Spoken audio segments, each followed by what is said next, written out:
Mutjinde Katjiua here, the Ichibu's Outbox. I have in this particular episode of the Outbox, I've got a very important person with me, someone that represents a section of the society that we hardly talk about, which is the traditional society. I have with me here, I call him Professor, so please, that's me. He used to be my professor and colleague at the Namibia University of Science and Technology, and currently he is the Ombara Otjitambi of the Ovaherero. And I would like to begin by saying a warm welcome to Chief Katjiua Mutjinde. Thank you for welcoming me to your show.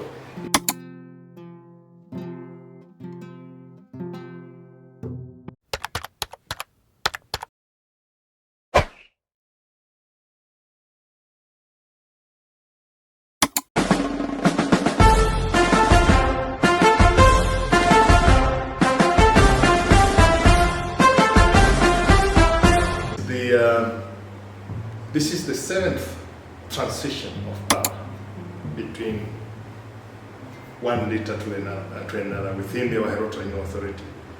In 1863, the authority came, the Herero people came together and elected their first Paramount Chief, Ombara Otjitambi.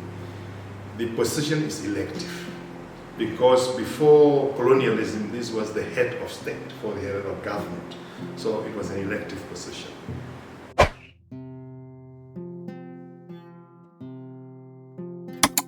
Thank you. I also understand that you led the Ovaherero community to a march in honor and memory of those who perished during the genocide, and to bring, obviously, to light ongoing demands for justice and recognition. Exactly.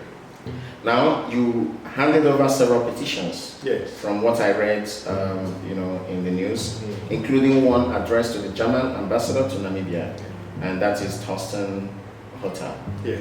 And you also addressed one to the president of Namibia, Ndemo Pelila Netumbo Nandi Daitwa. Yes. Can you speak on the content of these petitions to do? We handed over 4 petitions. Oh, 4? Yes. The first petition went to the German ambassador, to the German government. It was to call the German government to face reality, to address the issue of justice for the Herero people, to be fair in its dealings like the Adenauer government did in 1952, where Germany recognized the genocide the Holocaust it has committed against the Jewish people. Sorry, in 1952. 1952, Germany recognized the... Yes, the Holocaust. The Holocaust, okay. And Germany engaged the state of Israel, the Jewish Claims Conference, the Jewish community, that's the Jewish groups. It was a group of 23 Jewish representing Jewish across the globe, the various countries. So it was called the Jewish Claims Conference. Yeah. So it was the state of Germany, the Jewish Claims Conference, and Germany itself, tripartite arrangement. So we have been pushing for Germany to move away from its position to insist on a bilateral discussion between the government of Namibia and itself. And in fact, to follow the resolutions that the Namibian government or the parliament, the Namibian parliament in 2006 adopted, that there be a tripartite arrangement between the victims, this is the Namas, the affected communities, the Namas, the Hereros, versus the perpetrator, the state of Germany. So, sorry to continue. Yes. You're saying that already in the Parliament of Namibia, yes, a tripartite arrangement had already been endorsed? Yes, in 2004. In 2004? Yes. Okay. It has 4 key points.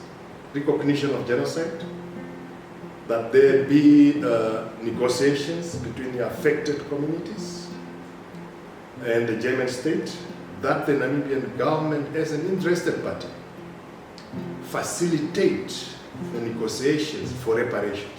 So you're not asking for something that has not been endorsed by the state? We're only saying, let's follow what we've agreed, that the Namibian Parliament has resolved.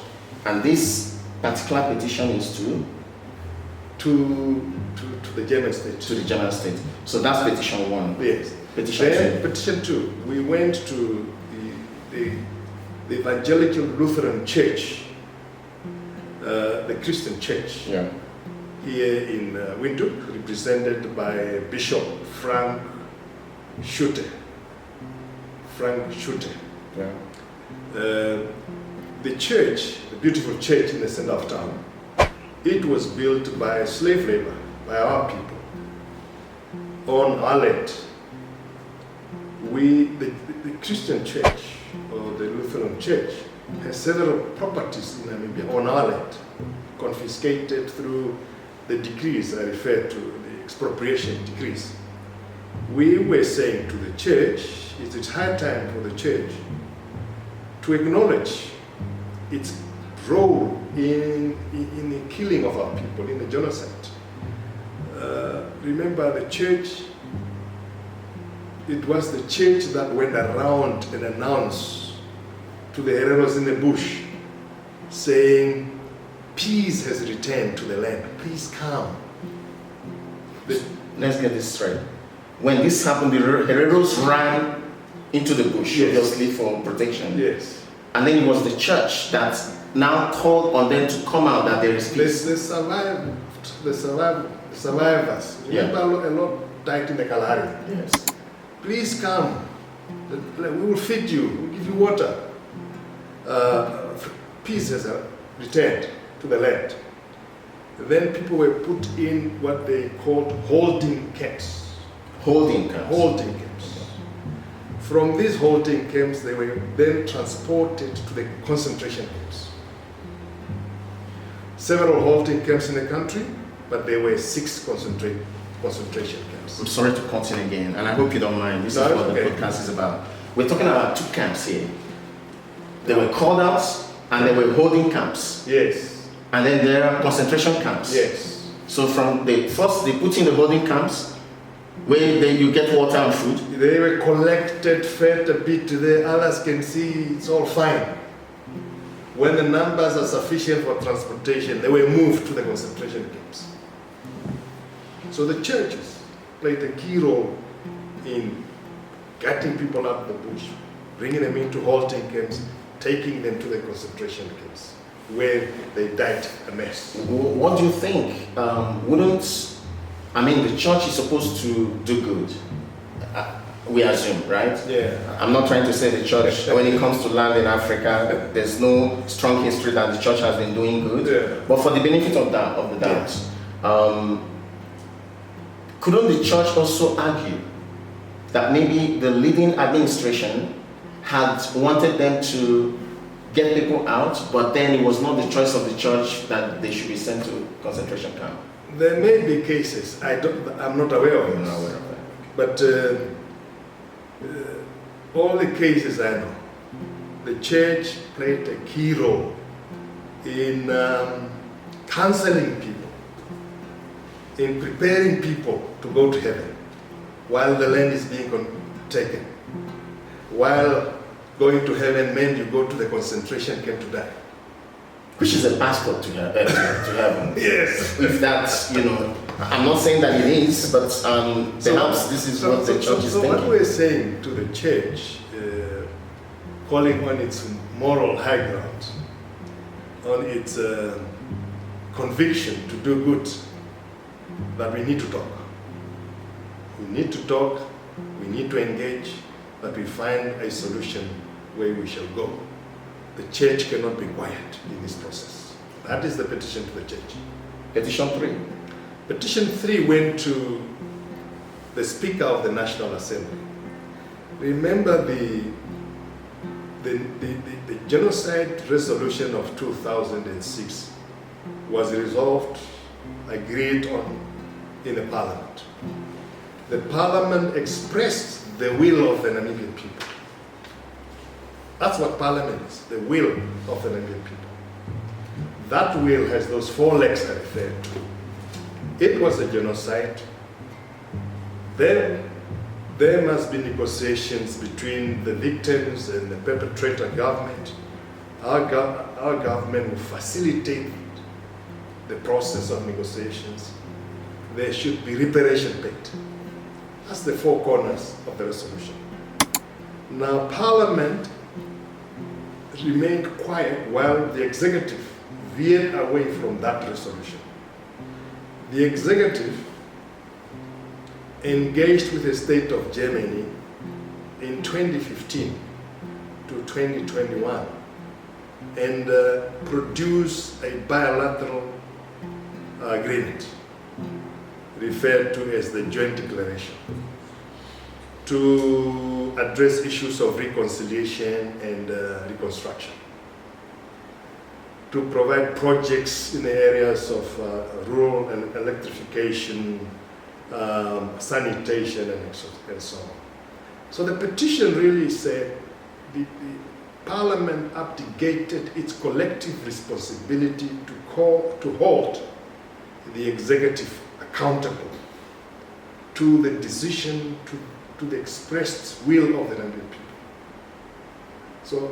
So the executive veered away and did something else, but Parliament kept quiet. So we're calling on Parliament to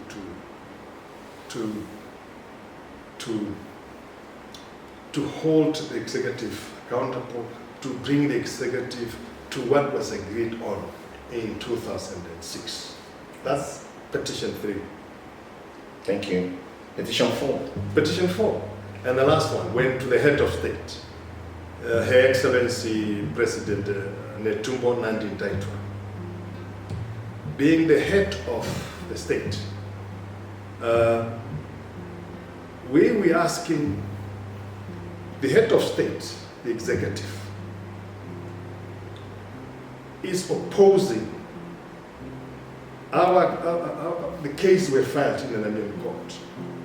The case that we had yesterday, the 7th of October, was an interlocutory case.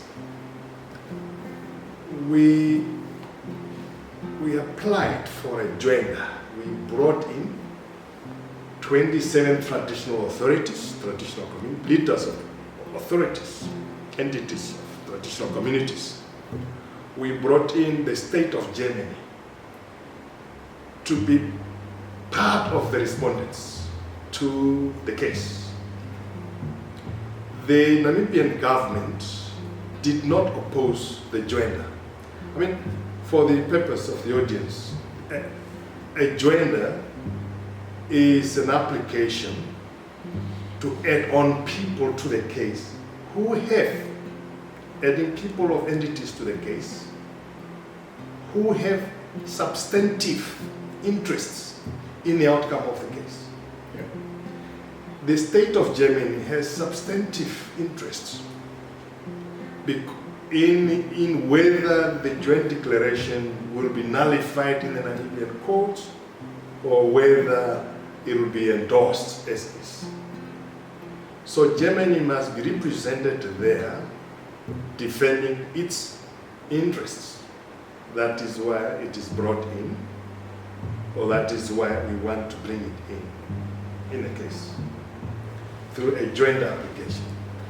The state, the Namibian government, the executive, has no issue with whoever we brings in the case.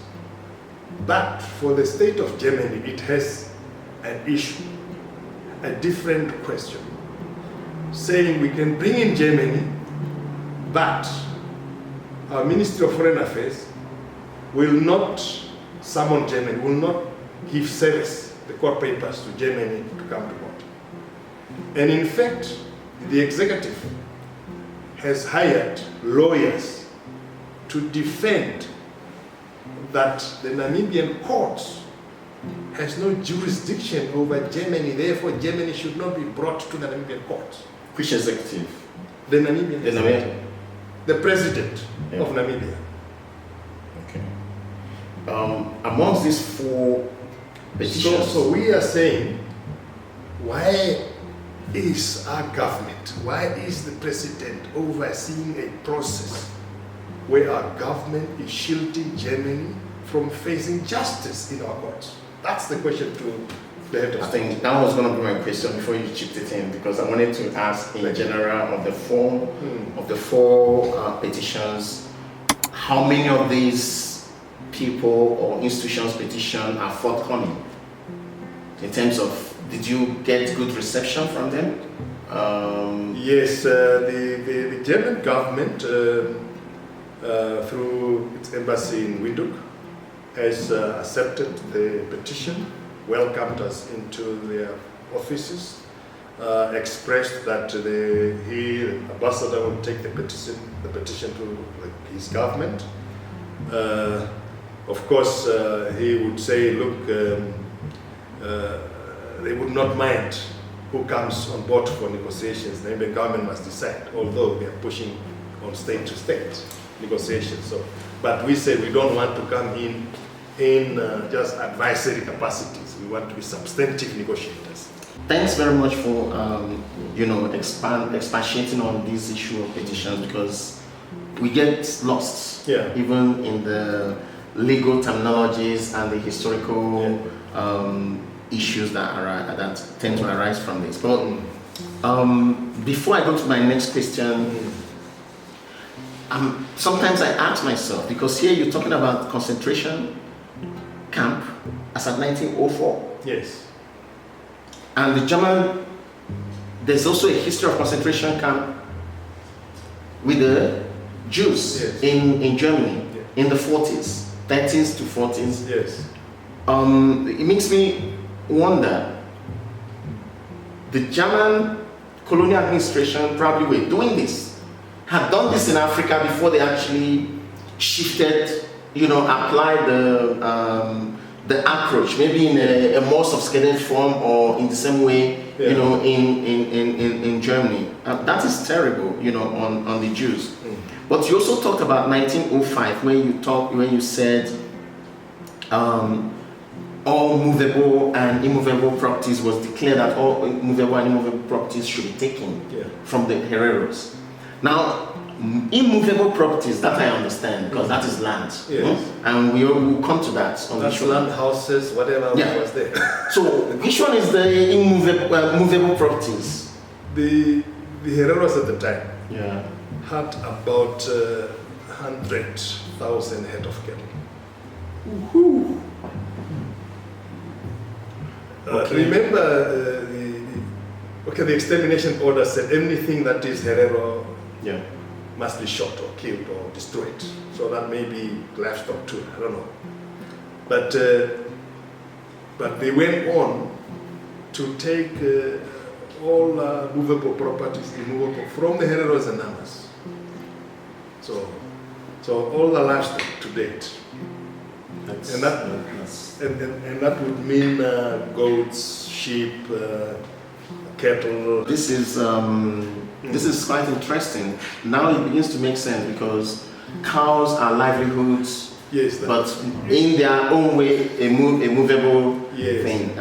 This is why we are saying the joint declaration falls very short. It doesn't address issues of reparation. And it doesn't talk about restitution or compensation, all these things. Ignores anything that was taken. Look, this is a very, I've never, in recent times, and I would say, when you're not from Namibia, is it correct to even say that? Yeah. Because I've also met Namibians who actually don't understand this whole thing. Yes. But when you don't understand it, the one thing not to understand the gravity of the problem, and also the insults that is added to it. Because as you're speaking, I know that there's a time when it was released here in the news, in the national newspapers, that Germany accepted to pay 1.1 billion euros for reparation in the form of, for a period of 30 years, in the form of development projects, and so on and so forth. Is that true? Yes. So it left me wondering. But they're not paying reparations. They've changed it, they call it an atonement fee. Atonement? Yes, it's for atonement. Previously it was for reconciliation and reconstruction. Yeah. So they're not paying for reparations because they're not, because there is a misconception. Germany is saying, we recognize from today's perspective that the events of 1904 to 1908 can be called genocide. What does that even mean? It only means, from today's perspective, if I look back, that was genocide. But when it took place, it wasn't. Because when we're in the American courts, Germany, the argument was we were not classified under civilized nations. Germany accepts that they were not classified as civilized nations. We were not classified. Us, which one? In English, we Africans, blacks, were not classified. Blacks were not classified as civilized nation, under civilized nations. The French version of that reinstatement law, I think it's a law of 1868 or somewhere there, the French referred to as savages.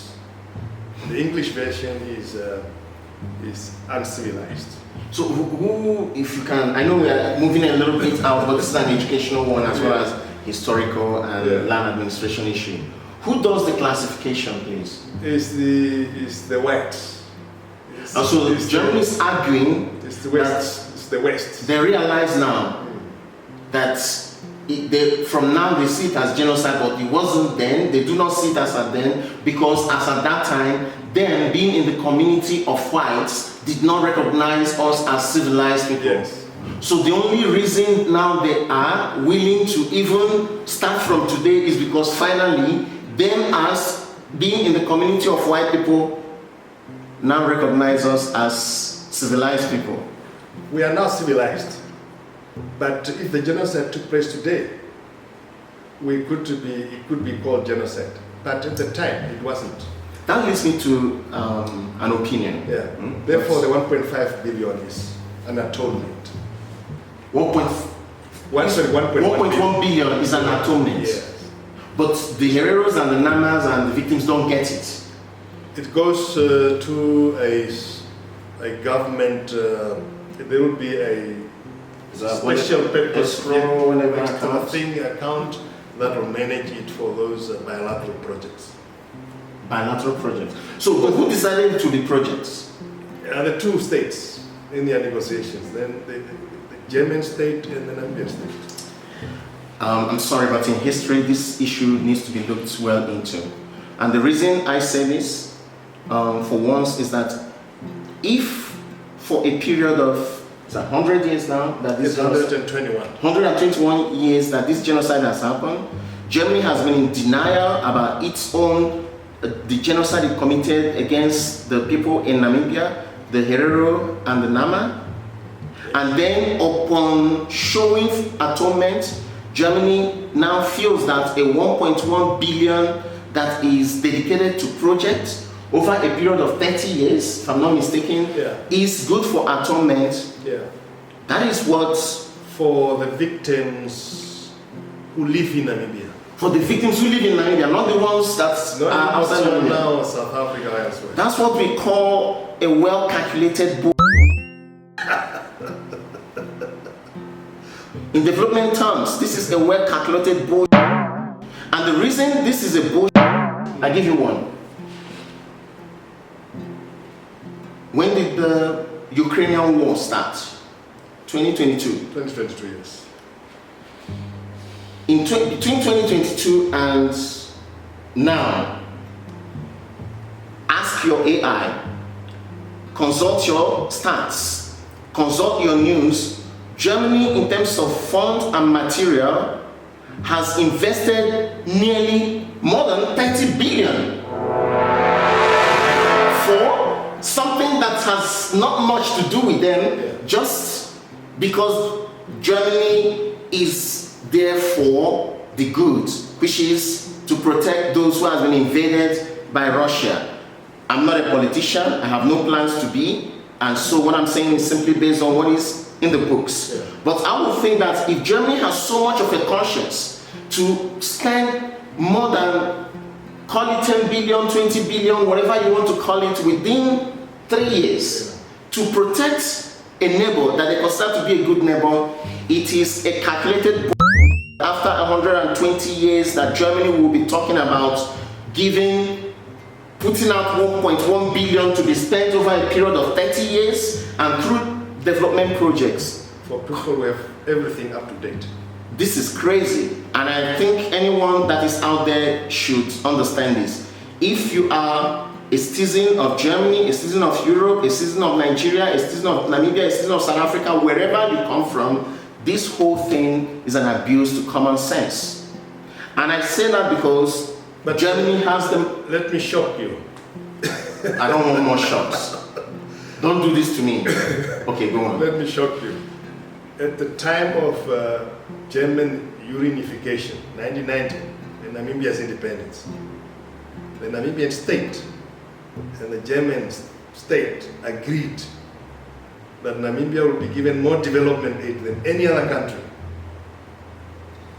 That increase, that high development aid, plus the support given to SWAPO by GDR, East Germany, will make future reparations to the Namas and Hereros void. That's an agreement. Between Germany and the Namibian state. Now it gets more complicated.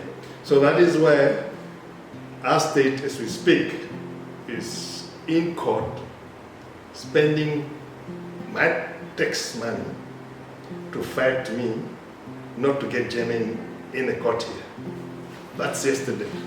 Here is my opinion when it comes to the dynamics of interaction between the Namibian states, the German states, and the Ovaherero Nama people. If you ask me, I think every stakeholder in this tripartite stakeholding should work together in the sense that Germany should be put in a position where they can and they should deliver their atonement, if that's what they chose to call it.